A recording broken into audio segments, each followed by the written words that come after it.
Welcome to RPV City Talk. RPV City Talk is brought to you by the City of Rancho Palos Verdes to inform the community on recent city matters. RPV City Talk is a weekly show that features the RPV mayor, city council, or city employees.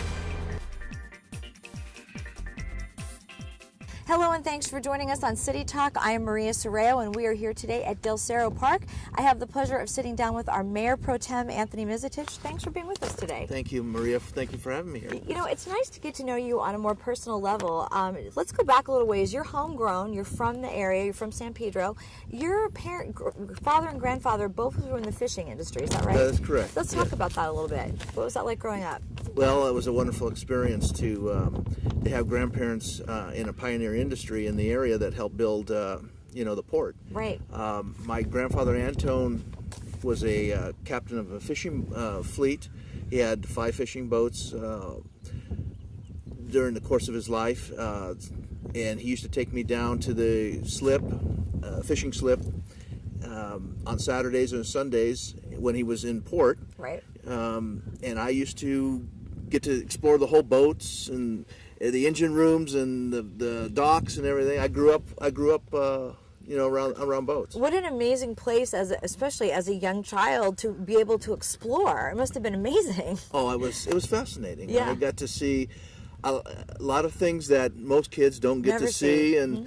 And my other grandfather, Luka Bogdanovich, when my one grandfather was a fisherman, was out at sea, he used to take me to the cannery. Okay. So both my grandfathers were involved in the fishing industry, Oh. and I remember traveling over from San Pedro to Terminal Island on the Islander Ferry. This is before the Vincent Thomas Bridge. Okay. And then going over to the cannery and going into this big, huge room where there was 500 ladies in white smocks. Wow.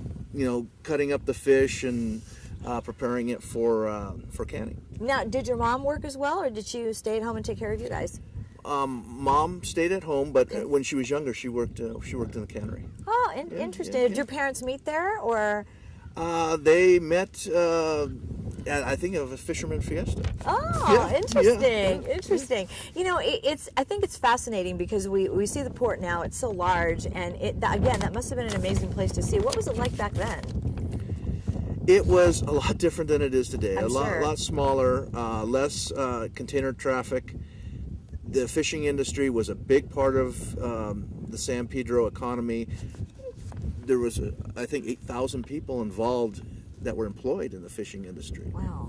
So, it was a big employer. It helped build, the lives for a lot of families. Absolutely. And it was just a great experience for me. I even got to go fishing on the fishing boats. I have 150 days of sea time on tuna fishing boats. Yeah. And that was a great experience. I went to sea when I was 15 years old, first time. And you went to South America, is that right? You went I was out 42 days on the ocean. What was that like?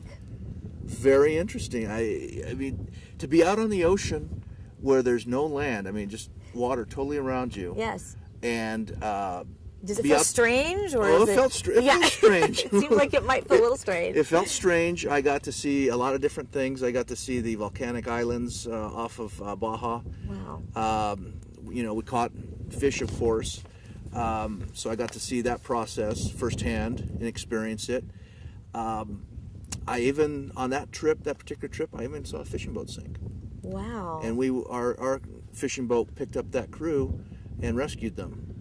So that was quite a sad experience. Absolutely. Yeah. But what an amazing experience just to be, like you said, how many people get to go out on a boat for that long, over a month, and be out at sea? Yeah, it was, and I took some lumps too. The crew bossed me around all over the place, and you do that. Because you're the young one coming in, right? Oh, yeah.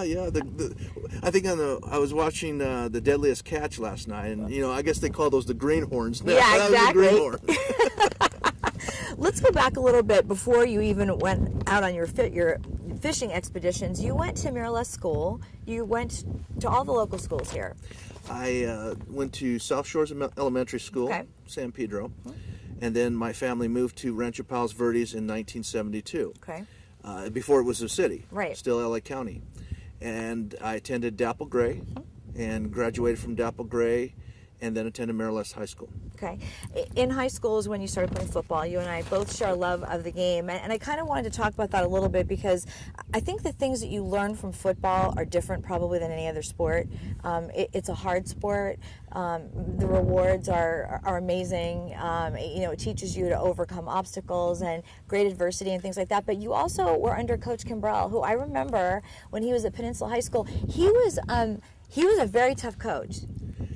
Gary Kimbrell is a legend. He is. I have the utmost respect for Gary Kimbrell. I do as well. He came into the program when I was a senior at Maryland High, and we had been 3-1, something like that the year before. Maybe it was 4-1. But he took our team, instilled discipline in us, instilled a belief that we could achieve the goals of winning the league and going into the CIF playoffs. And he was inspirational. He also had a sense of humor. And he was probably, if you talk to anybody who's played for Gary Kimbrell, they have just the utmost respect for the man. Yes. And he took our team that year. We won the Pioneer League Championship. And then we went to the CIF, I believe it was semifinal playoffs. What an amazing experience. Yeah. Now, you went ahead and played football in college as well at Occidental, Yes. is that right? Yes. From the high school level to college and then to pro, obviously, are very big steps. What was it like for you? Well, the guys are faster, Yeah, bigger. yeah. And they hit harder. Yeah, a lot harder, right? Yeah. I played Division III football, so I always had aspired to go play Division I, but Sure. believe it or not, I was not big enough, or I was not fast enough. But I did get to play at Division III for Dale Weedoff, who is still the coach at Occidental right now, and has done a wonderful job with the program. I think Oxy has been in the top 10 of Division III schools 4 out of the last 5 years. Wow. Now, did you grow up loving football? Did you watch the Rams? Did you yeah. follow? Okay, yeah, everything. Love the Rams. My family, loved USC, so they would, follow Trojan football. Okay. So when the Rams, I think it was 1970, I started losing interest in the Rams, and then I became a Miami Dolphins fan. Oh, really? Yep. Interesting. Yep. And, well, it's funny because I grew up in a football family as well, 3 brothers. And, we always used to say football's life, the rest are just details.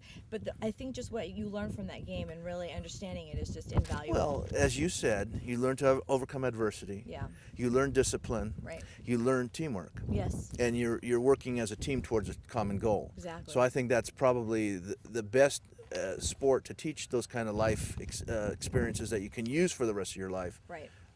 That there is. Now, you talked about being on the fishing boat and spending the summers doing that. Are you still a fisherman today? I wish I had time for it. Yeah. My family got out of the fishing business to a great extent back in the mid '80s.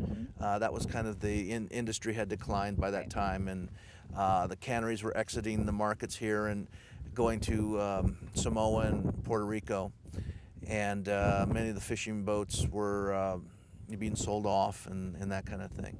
And you went into business after college. I went to work for General Petroleum, yeah, right after college. And I know you had a lot of different kind of positions there, so it kind of made you more well-rounded. I think you were in sales, marketing, a lot of things. Well, the company's main focus when I started there wasn't servicing the marine trade. Right. It was servicing the fishing boats, servicing tugboats, seismic vessels, the ocean carrying vessels. Okay. So I got into sales and marketing and started broadening not only the marine side but the commercial side of the business, the container terminals, stevedoring companies, railroads, that kind of thing. Wow. And we just branched out. We just kept building a bigger and bigger horseshoe around the port as far as going inland. Wow. So interesting. Yeah. Was there any one particular thing you liked over something else, having the opportunity to kind of... I loved sales and marketing. Yeah. I mean, I like to, I like people Okay. and working with people, trying to solve a common challenge, and sales, provided that. Right, absolutely. I did operations for quite a while, that's not as fun. That's can be a little more stressful, Yeah. and because you're trying to get things to perform all the time, 24/7. And so there's a lot of late hours that I spent. And then the last part of my career there at General Petroleum, I was involved in managing our lubricant manufacturing plants. Okay. Well, then after a little ways, you had a little free time because you met your wife. Well, I met my wife in 1988. Okay. Yeah, we were working out together at Rolling Hills Racket Club. My sister was a friend of hers and kind of introduced us, and Okay. we started dating after that, and 2 years later we got married. Well, that's awesome. And I know she works at the Dalmatian Club, is that right? She works at the Dalmatian American Club. She's the business manager and general manager of the club, managing its day-to-day operations. Okay, and you've got 3 kids now? I have a daughter who's a senior at PV High, a son that's a sophomore at PV High, and another son that's an 8th grader. And so I'll have one in college next fall and 2 at PV High. So I was going to ask you what you do with your free time, but that's probably what you do with your free time. That's what I do. Go to their sporting events and their, just their events. You were already the honorary mayor of San Pedro. What's the most challenging thing for a mayor? Well, I think it's the being the leader on the council or the organization. That's you have to be the leader. You have to set the agenda. I think it's you have to run the meetings. Okay, Right, so yeah. I mean you're more involved than maybe the other council members are just on the administrative side. Right. It's kind of fun being either a council person or the mayor pro tem, because you're not also involved in running the meeting. Exactly. And then you get to ask the questions and give a lot of comment and that kind of thing. So I guess it's balancing. It's just a little extra work. Yeah. It's interesting. You, having lived here your whole life, what's the biggest change that you've seen over the last 30 years? Well, I think that there's more environmental awareness Okay. than there was 30 years ago. Right. And what I love about this area growing up here is, look at all this beautiful Yeah, open it's space. amazing. Yep. I mean, where can you find this in LA County? Right. I mean, probably the closest area that would replicate the open space nearby here is like Catalina Island. Right. Yeah, it's is not much. Not much has changed in 30 years, but yet there are many things that have changed. Right. I mean, marine land is not there anymore, Right, but it's Terranea Terranea. is, Exactly. and yet it's still a beautiful use of that property. Absolutely. I mean, what a gorgeous gem for Rancho Palos Verdes. Yeah, it really Yeah. is. I mean, it's just a jewel. And when you talk to so many people that live here, they love just going down, walking around. Yeah. So you're right. It's not marine land anymore, but it's Terranea, Yeah. which is very nice. Yeah, but I mean, it is. My wife laughs at me because she says you really never lived more than a 5-mile radius of where you grew up. Exactly. And that's true. And whether it was down in San Pedro or whether it was in Rancho Palos Verdes, I've always lived in pretty much a 5-mile Now, radius. did you ever want to move somewhere else, or? Well, yeah. I mean, you always have these inclinations that, oh boy, wouldn't that be great to live there or move there. I've been very fortunate in my life. I've traveled all over the world. So You've seen lots of places. I've seen lots Yeah. of places. I've seen lots of places, but you know what? There's no place like home. I was just going to say, it's always good to come home. There's no place like home. Anthony Misetich, so nice to spend some time with you today. Well, thank you very much, Maria. Thank you Thanks very much. for this occasion. Yeah, it's great. And that will do it for today's show. A very special thank you to our Mayor Pro Tem, Anthony Misetich, and thanks to you for watching. I'm Maria Sorrell, and we'll see you next time.